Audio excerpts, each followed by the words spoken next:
In this video, we're going to be talking about comparing two populations or treatments. Specifically, we're going to be talking about large sample inferences concerning the difference between two population or treatment proportions. Now, some people seem to think that duct tape can fix anything, even remove warts. Investigators at Madigan Army Medical Center tested using duct tape to remove warts versus the more traditional freezing method. Now, suppose that the duct tape treatment will successfully remove 50% of warts, and that the traditional freezing treatment will successfully remove 60% of warts. So let's investigate the sampling distribution of p hat sub freeze minus p hat sub tape. So in this situation, our p sub freeze will be the true proportion of warts that are successfully removed by freezing, and our p sub tape will be the true proportion of warts that are successfully removed by using duct tape. So our p sub freeze is 0.6 and our p sub tape is 0.5. Now suppose we repeatedly treat like 100 warts using the traditional treatment, the freezing treatment, and calculate the proportion of warts that are successfully removed. Well, we would have the sampling distribution here of p hat sub freeze. Well, suppose that we repeatedly treated 100 warts using the duct tape method and calculated that the proportion of warts that are successfully removed. We would then have this sampling distribution of our p hat sub tape. So randomly take one of the sample proportions from the freezing treatment and one of the sample proportions of the duct tape treatment and find the difference. Doing this repeatedly, we're going to create a sampling distribution of p hat sub freeze minus p hat sub tape. So what are the properties of a sampling distribution for p hat sub 1 minus our p hat sub 2? Well, if you have two random samples that are selected independently of one another, then the following properties are going to hold. Our mu sub p hat sub 1 minus p hat sub 2 equals p sub 1 minus p sub 2. So this says that the sampling distribution of p hat sub 1 minus p hat sub 2 is centered at p sub 1 minus p sub 2. So p hat sub 1 minus p hat sub 2 is an unbiased statistic for the estimation of p sub 1 minus p sub 2. Second, we have our standard deviation.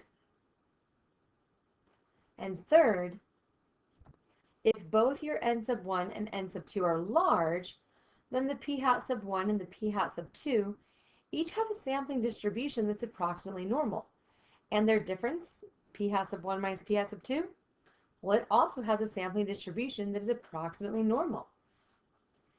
Now, when performing a hypothesis test, we use the null hypothesis that p sub 1 and p sub 2 are equal, and we will not know the common value for p sub 1 and p sub 2. So since the value for p sub 1 and p sub 2 are unknown, we're going to combine our p hat sub 1 and p hat sub 2 to estimate a common value of p sub 1 and p sub 2. We call this p hat sub c, and we use the following formula: n sub 1 times p hat sub 1 plus n sub 2 times p hat sub 2, all divided by n sub 1 plus n sub 2. So, in summary, our null hypothesis is p sub 1 minus p sub 2 equals 0. This is going to be the equation that we're going to use for our test statistic for z. Now recall that our p hat sub c is our n sub 1 times p hat sub 1 plus n sub 2 times p hat sub 2, all divided by n sub 1 plus n sub 2. So how do we figure out our p-values using our alternative hypothesis? So we can have our alternative hypothesis be that p sub 1 minus p sub 2 is greater than 0, which means that our p-value will be the area to the right of our calculated z.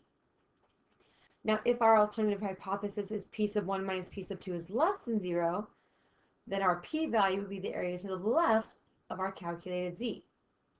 And if our alternative hypothesis is that p sub 1 minus p sub 2 does not equal 0, then we'll take 2 times the area to the right of z if our z is positive, or 2 times the area to the left of z if z is negative.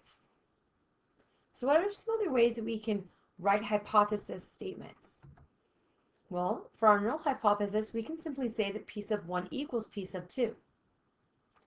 If our alternative hypothesis shows that the difference in p sub 1 and p sub 2 is greater than 0, we can say that p sub 1 is greater than p sub 2. If our alternative hypothesis says that our p sub 1 minus p sub 2 is less than 0, then we can rewrite that as p sub 1 is less than p sub 2. And if our alternative hypothesis says that the difference in our p sub 1 and p sub 2 does not equal 0, then we can say that our p sub 1 does not equal p sub 2. But you need to make sure that you define both the p sub 1 and the p sub 2. So what assumptions do we need? Well, first, that the samples are independently chosen random samples, or treatments where they were assigned at random to individuals or to objects. And then 2, that both sample sizes are large, so they need to fit the criteria, and that needs to be shown and demonstrated numerically.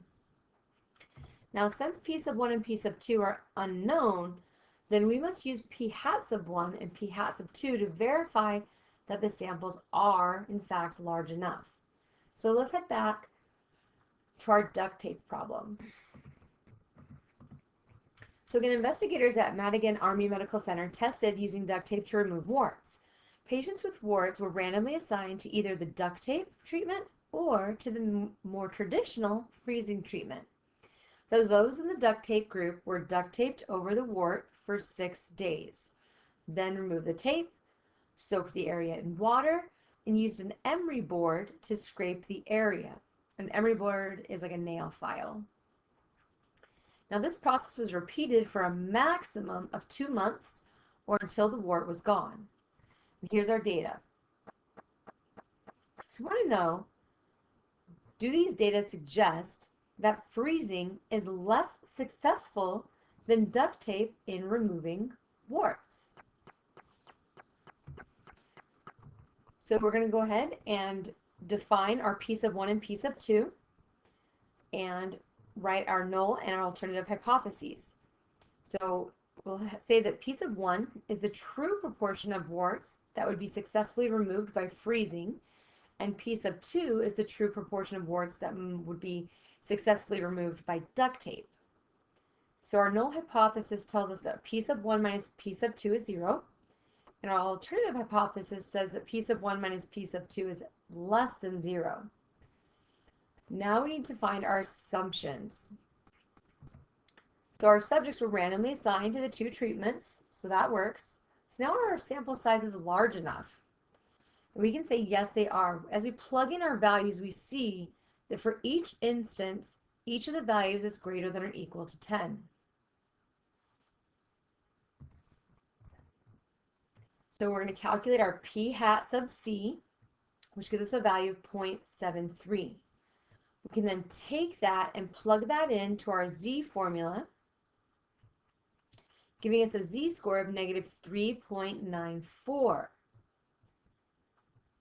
The corresponding p-value for that is 0.00004.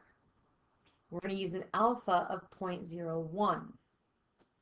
Well, since the p-value is less than alpha, we reject that null hypothesis. There is convincing evidence to suggest that the proportion of warts successfully removed is lower for freezing than for the duct tape treatment. How would we construct a confidence interval for our difference in p-values, or not values, but our difference in p's? So in order to find a large sample confidence interval for p sub 1 minus p sub 2, we can do that when first the samples are independently chosen random samples, or the treatments are assigned at random to individuals or objects. And then second, that both of the sample sizes are large. Again, showing numerically that each of those things are greater than or equal to 10. So a large sample confidence interval for p sub 1 minus p sub 2 is the following equation.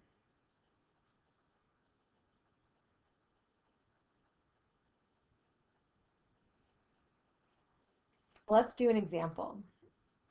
So the article Freedom of What described a study in which high school students and high school teachers were asked whether they agreed with the following statement. Students should be allowed to report controversial issues in their school newspaper without the approval of school authorities. It was reported that 58% of students surveyed and 39% of teachers surveyed agreed with the statement.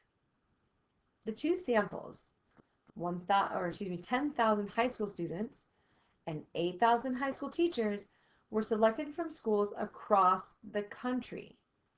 So we're going to compute a 90% confidence interval for the difference in proportion of students who agreed with the statement and the proportion of teachers who agreed with the statement. So our p hat sub 1 will be 0.58 and p hat sub 2 will be 0.39. So assuming that it is reasonable to regard these two samples as being independently selected and representative of the populations of interest, because we were told that they were taken from across the country. And we also see that both sample sizes are large enough.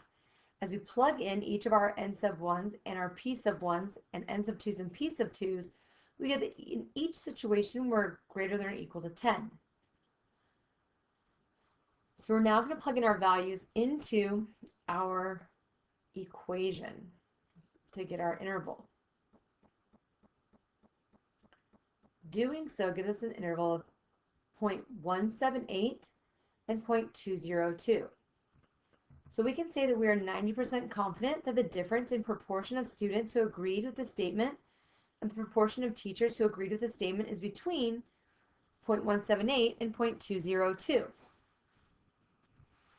So based on this confidence interval, does there appear to be a significant difference in proportion of students who agreed with the statement and the proportion of teachers who agreed with the statement?